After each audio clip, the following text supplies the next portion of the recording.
Hello everyone, I'm Sabrina Rajan. Welcome to the Indulge podcast, episode 3. Today we have with us Adam Greig, pianist and artistic director at AR Rahman School of Music, KMMC. Adam is very well known in Chennai, but I would like to introduce him to everybody, to our dear listeners. Originally from Scotland, Dr. Adam J. Greig completed his undergrad and postgrad studies at Lancaster University in England, where he received honours and a master's degree in music with distinction. Before completing a doctoral thesis on the music of French composer Germain Taillefer, since 2019 he's been coordinating with the AR Rahman Foundation with regards to the continuing musical projects with Nagaland. That includes the signing of an MOU between KMMC and Nagaland to support further cross-supportive musical activities. As an active performer and musicologist, Adam's research involves combining modes of analytical inquiry with experience from practice to better understand interpretation and artistic transmission. In solo piano performance, he holds the licentiate of the Royal Schools of Music, London. He specializes in performing early 20th century French repertoire. And while all these accolades are impressive, here is a bit of trivia about Adam that makes us smile. In the midst of all this, Adam has also appeared as a lead in the 2016 Tamil rom-com film Maapla Singam. So here we are. Hi Adam. Good afternoon, how are you? Good. So I really want to know about how you got into piano playing. I remember you telling me a long time back that you started young. My mother is actually a concert pianist, so piano has been around me for as long as I can remember and further. There's photos of me at kind of 6, 7, 8 months old at the keys. Not playing properly, but just kind of like sat hitting the keys as you do. And right away from then, music has been part of my life. I didn't really start formally training until I was about 6 or 7 years old. And then even having somebody as talented as my mother there, I couldn't learn from her because it was the same normal kid response. It's like, I don't want to listen to you, I don't want to listen to you. So I had a piano teacher outside from there and didn't really manage to work with my mother until I was much older and more mature and realized at that point how much I'd missed out on not having her teach me from such a young age. It is regimented, classical music, learning classical music, isn't it? It can be. Any training method, it should be organized. I think organized is better than regimented. When people think of a classical musician training, they tend to think of repetitive practice that you do over and over and over again for hours and hours and hours. And it doesn't need to be that. Actually, there's downsides on that in terms of causing physical damage by doing repetitive actions over and again. I didn't know that. But practice should be organized, and it can be efficient. Efficient practice that is well organized is better than repetitive, regimented. So what about catching them young, or we can learn music anytime? I remember, people telling us that you cannot learn music late in life. Within the age of 5, you have to introduce the child to music. I totally disagree with this, but I know where it's coming from. And I think very often when people think learn music, they're thinking about a front-level concert practicing performer, somebody whose entire career is coming from them getting on stage and performing. And that's only about the top 2-3% of musicians have that as their entire career. Performers who are at that level, yes, they're the ones who have generally started very young. They've been in a very musically supportive environment and have gone through specialist music schools alongside their regular education from the outset. But that doesn't mean that you can't learn music at any age. Music has so many important facets for everybody's lives. And if you just want to learn for enjoyment, if you want to learn semi-professionally, if you want to learn to improve your mental health, all of these things can happen at any stage. We have students studying at KM who pick it up when they're 60, 65. they still get fulfillment and enjoyment. They still get capability. No, they may never be a frontline concert performer, but they're definitely still going to be a musician. So that brings me to another question. It's about a school of thought that matches a child to particular musical instruments depending on physical attributes. Do you subscribe to this line of thought? Again, it's quite a stereotypical thought. People who have long, big hands are going to be better at playing piano, right the way through to brass instruments are for boys. And no, it can help. Obviously, it's like I have gigantic hands and this does help me when I'm playing. But that doesn't mean to say that somebody who has tiny hands can't play. That comes in the training. And I remember actually from my training, I also play wind instruments. And when I was younger, I used to play flute. I moved on to secondary school and got told I had the wrong shape of mouth to play flute. It wasn't the right shape. Good God. So they switched me from flute onto clarinet. And I was 11 or 12. I was like, okay, fine, I'll go with this. I found out years later, actually, they'd done it because they already had 20 flautists and they didn't have any clarinetists. So they wanted clarinet. And even with Sunshine Orchestra, with brass, and brass instruments can be huge. I mean, if you think of some of the big brass instruments, they're the same size as people. And I remember a fun story. AR was choosing some brass instruments in America, and he sent this picture of this massive tuba to us. And he was like, oh, that big boy that we have, he can play this. And he was being funny. But there's this automatic thought that the characteristics of the person have to match the instrument. And no, you can learn technique-wise around anything. You have these pianists who have tiny hands who can play much more fluently in all of the big repertoire as well as anybody else. You can have these tiny people playing these massive big instruments. They can get as much sound. It's all about learning how you interact with the instrument. So no, it's a stereotype. I don't think it works. So you mentioned AR Rahman. So do tell us, how is it working with him? That's an entire interview in itself, how to unpick that. So I've been fortunate and blessed to have been working with him since 2011 through KM. Before that, I didn't know who he was really. To me in the UK, growing up, AR was the guy who sang in the Pussycat Dolls song Jai Ho. Okay. That's literally, I didn't even know it was his song at that point. And when I came here, I realized how much of a big deal it was. Getting my visa in the UK, and all of the people were there were like, oh, you're going to go and work with AR, you're going to work with AR. And I was like, yeah, that means something. Getting here, the big thing with him is just the level of excitement and interest and passion that he brings to everything that he does. Be it the school, be it the orchestra, be it choosing the decorations to make the right atmosphere in the building. Everything has to be perfect. He is involved in everything, and he will constantly surprise, either on his knowledge or in his level of detail that he'll go into. I had to learn very quickly that no wasn't a word. You can't be like, no, that's impossible. Okay. You say, no, that's impossible, he'll find a way to do it and be like, see, it can be done. Never in a mean way, but just in a like, yeah. And breaking through that mindset. I want this done. So can everything we do is this? possible. Yeah. And actually, when it comes down to it, it really is. But getting into that mindset, as long as you're willing to invest as much energy as he does, as long as you have as much of interest within the subject, it's amazing what can happen, and happen quickly, and happen at such a high level. So it's been a very, very inspiring 10-year journey, and I've had to develop myself in so many directions because of that. Okay, how would you say that he's impacted your music? Just on understanding the lack of limitation.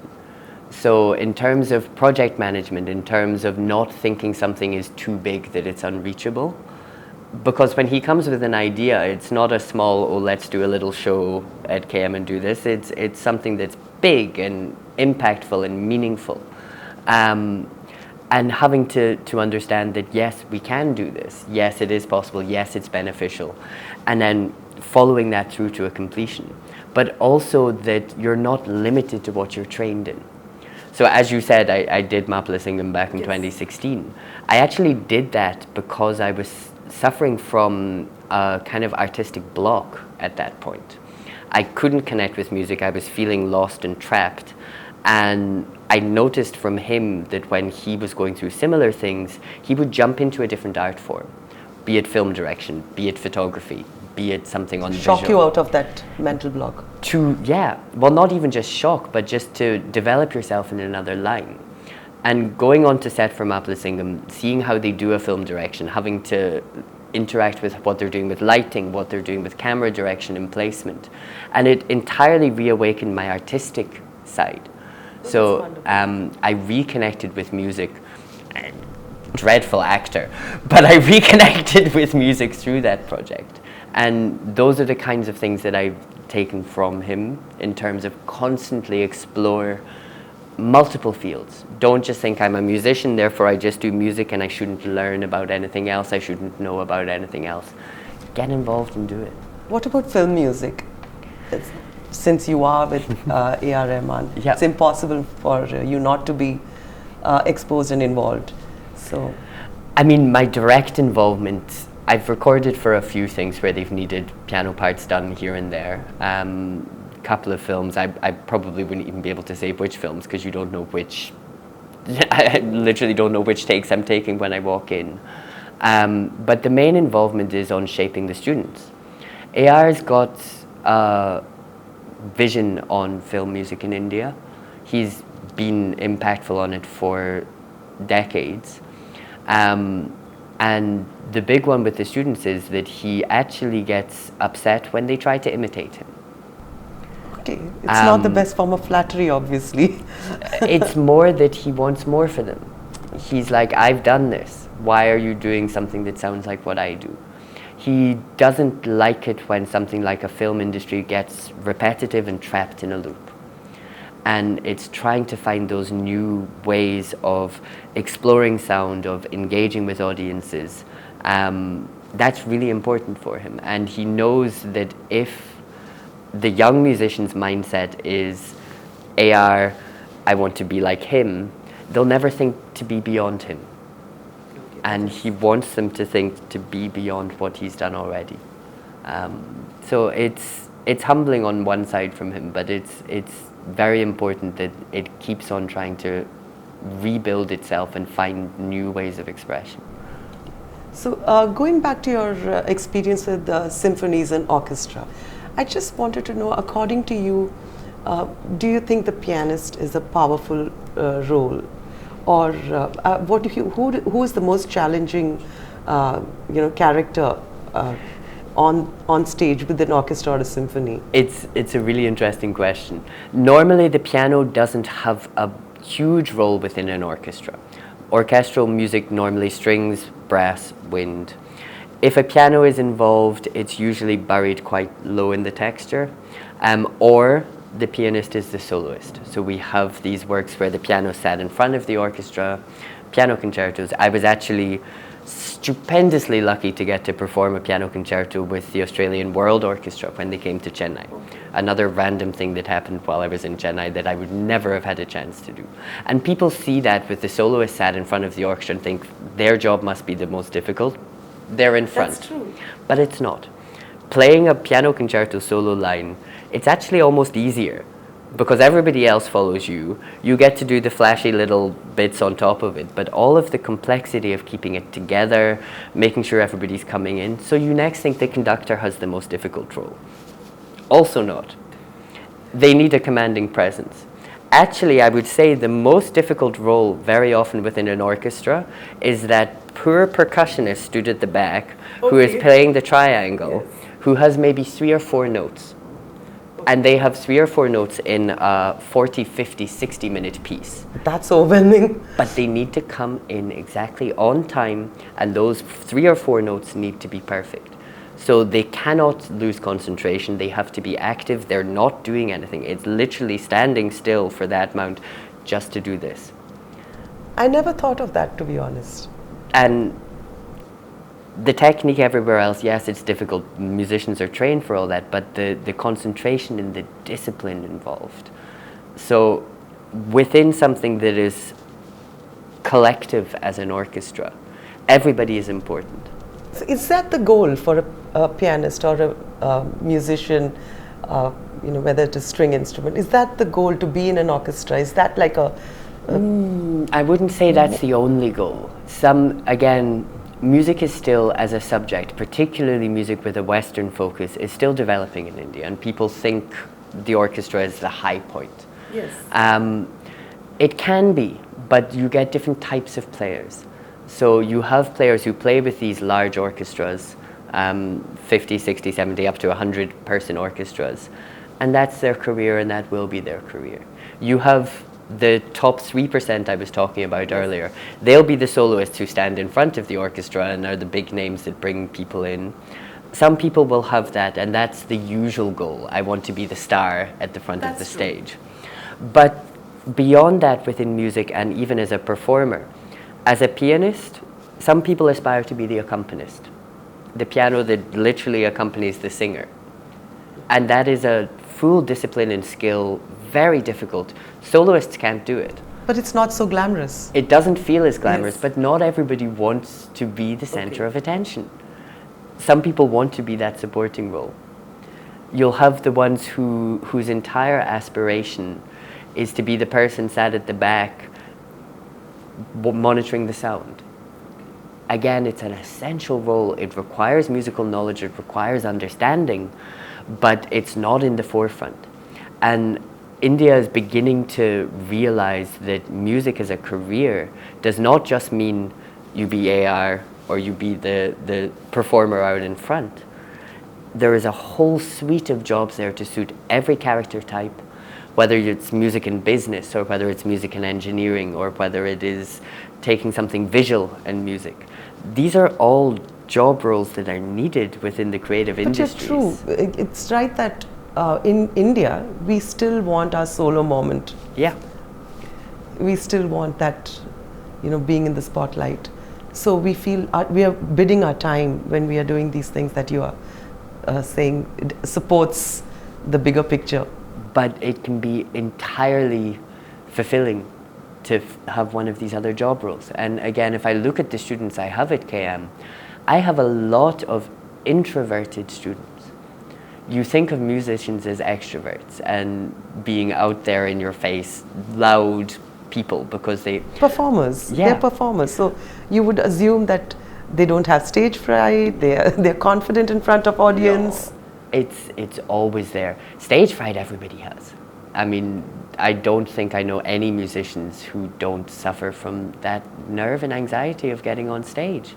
I remember standing next to AR in Glasgow when we were doing concerts then, and he was like, I don't want to go out, I don't want to go out. And he was like one of my students at that point when they're about to have to get on stage. And one would never imagine that. And as soon as he walks out, that's it. It melts away and the performer takes over. But it's unnatural to be in front of an audience and to be as vulnerable as a musician has to be, but also having to undertake complex tasks at a very high level, the amount of calculations, coordination of finger movements that need to happen, while looking like you're doing it not only with ease, but enjoying it and getting the audience.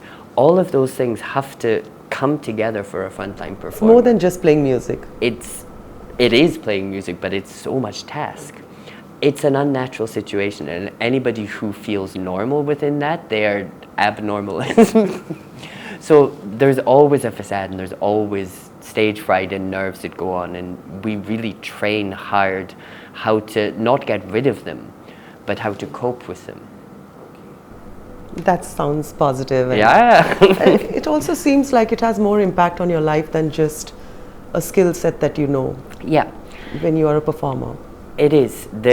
It's a discipline, and I did a live concert in Bangalore, solo piano concert, just a few months ago, and it was the first time that I'd done a live concert since before the pandemic, so it was meaningful for me to be back on stage. But I was rusty at it.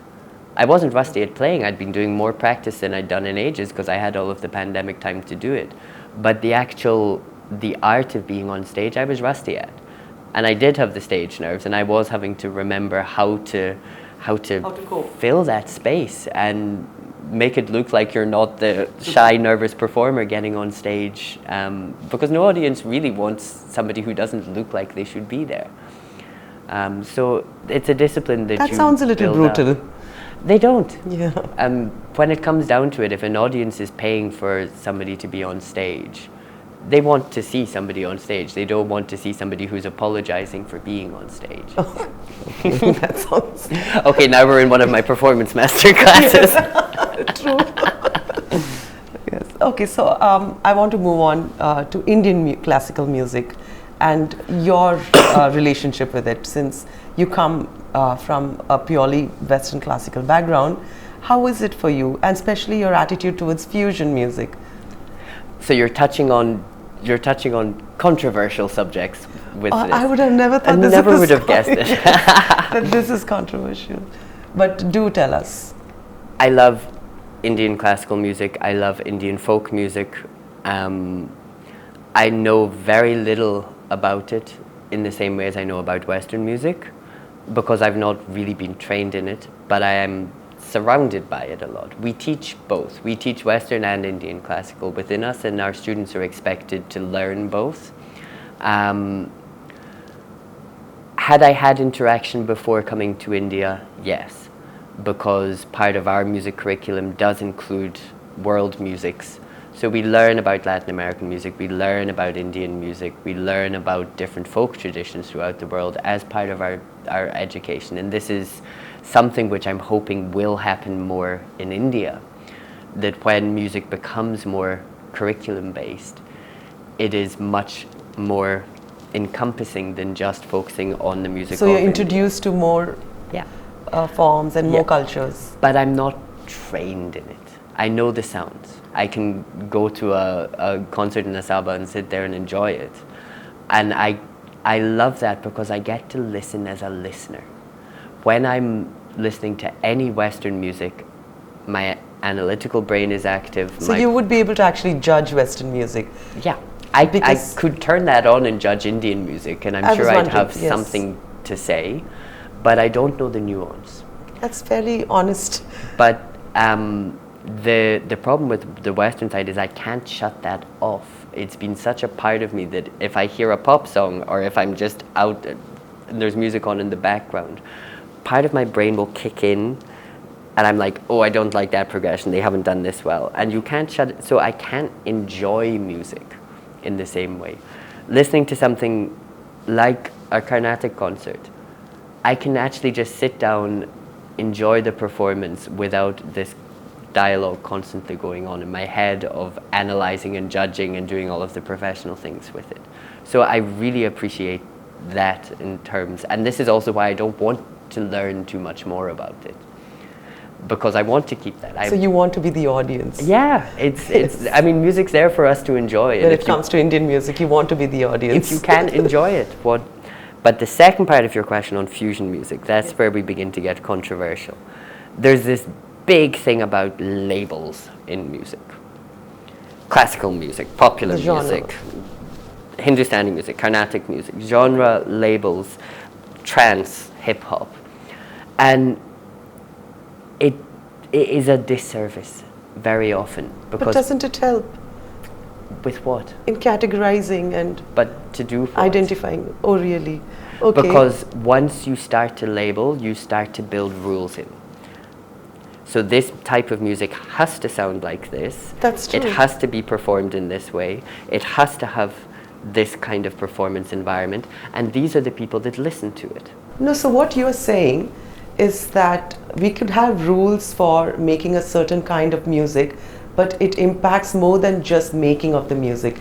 It decides so many factors. Who is involved in making and who is listening. That's what you're saying. It limits how the music is identifies. made. It gives too much of an identification. Too much of a structure.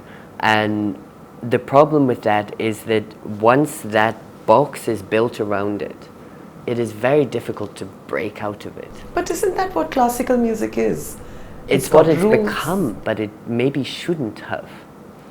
Now, when you think Western classical music, and I love this over here because I have applicants who come into KM and they're like, I perform Western classical, and they'll get up and they'll sing a song by Adele. Okay. And it's like, okay, you're challenging my notion of what Western classical, or you just don't know what the term means. When we think Western classical music, we think old Western music.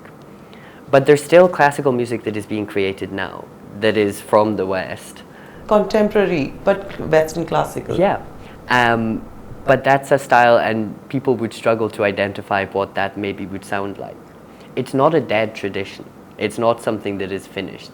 Actually, in many ways, the terminology between classical and non-classical, and usually it's popular, that gets the offset between those, is the process of the creation, how much technique and how much training has gone into the creation of it, and the intention of the output. Art music, music for art's sake, popular music as commercial industry music. But even those two should not necessarily be aside from each other. Breaking down a lot of these labels, or not thinking of them in that way, it just opens up more opportunity for audiences to engage with different types of music and for the sound to develop. What's the most recent development, would you say, in Carnatic classical music? Has it developed? Is it new? So is this I the put part you on the that, spot. No, is this the part where we go controversial? Controversial, though. It shouldn't be. Um, But I thought there was. There is. There was evolution. I thought there were people who were making new music with the same old rules. And there's your problem. You're saying same old rules. I have students who were, after they'd finished studying with us, were wanting to bring elements they had learned from Western art music to develop Carnatic. And they couldn't find a place to do that in Tamil Nadu, in the heartland of Carnatic music, to the point where they ended up having to go and study this subject abroad. And that's ridiculous, to learn and to work, to develop Something music which is from innately here, part of. having to go elsewhere for it to even be accepted as an idea or concept. And I'm not getting on the Carnatic as saying this is Carnatic only. This is the same for all Western classic or all classical arts. They get locked into themselves too much. Now, when it comes down to fusion, the problem here is that people will pick.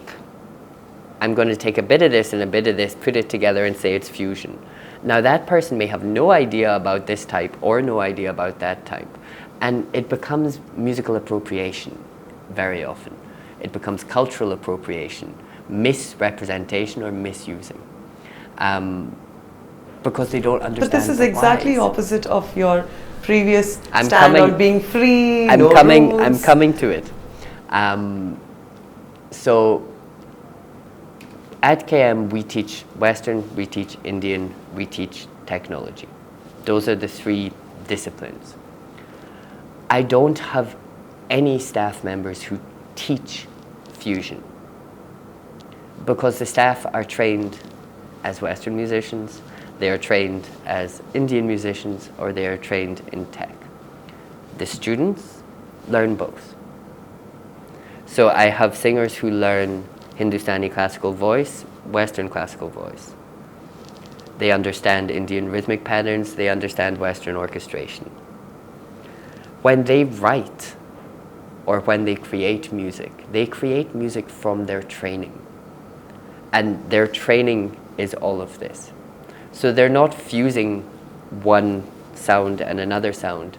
They're just writing based on what they've been exposed to. But that is different. What you're saying is they create original music depending on the influences that they have gone through while learning. Exactly. And that's different from deliberate fusion music. And that is exactly what should be happening. Not people hearing something from one thing, hearing something from another and shoving it together and saying it's fusion. They actually need to understand it or collaborate. And that's where we get these notions within music of taking two people from different backgrounds or traditions, any backgrounds or traditions, them working together on a project. This fusion creates interesting sounds, but it's usually a quick, cheap, nasty way of doing it. The terminology associated with it, it's a buzzword, and I don't think it really helps in developing the sounds. It doesn't necessarily pay homage to the traditions or the various musics which are being... Yeah. I don't know whether there's anything like musics, but... Yeah, no, it is. Yes. Musics is the correct term on that. And that is thrown into this, so yes. It's much better if you're wanting to do that. We had a workshop last night, actually, where a student working with an African band was like, how can I make my music sound African? And that's cultural appropriation. Okay. The response the band gave, which was fantastic. But we do need education, because we are doing this constantly. Yeah. In most art forms we do, but we thought it's so organic to do it with music. Yeah. And we thought it is about creativity. It is. The response was, okay, this is an instrument we use in Africa. You put that in, you might sound like you have Africa within your music. This is a pattern we use, but you want to write African music? Be African. Okay. Learn, at least learn the... You have to go and learn. You can't just take something and then it's like, I want an African feel to this, so I'm going to take this and put it in, because it won't. He was like, I sound like I'm an African musician because I'm an African musician. I've grown up, I've learned everything from this. So work with me. So it challenges some kind of integrity here. Yes. Is that what you're saying? Yeah, very much. And that is what is adverse to you. Yeah. People want the quick routes so often. They come in, they're like, how long will it take me to be a musician?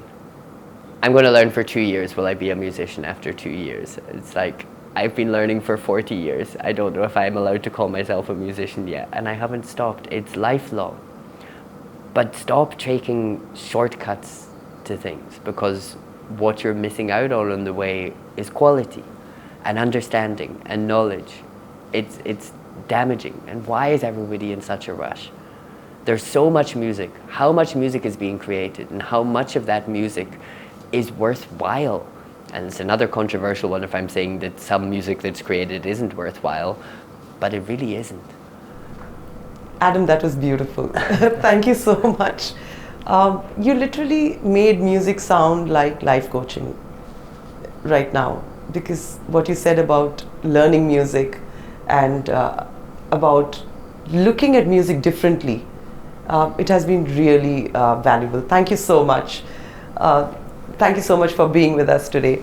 I hope you found it interesting. Adam's story was enthralling and insightful, and I hope after listening to it, you go away with education in music like never before. Stay tuned in, subscribe for more interesting conversations, more interesting people on this platform.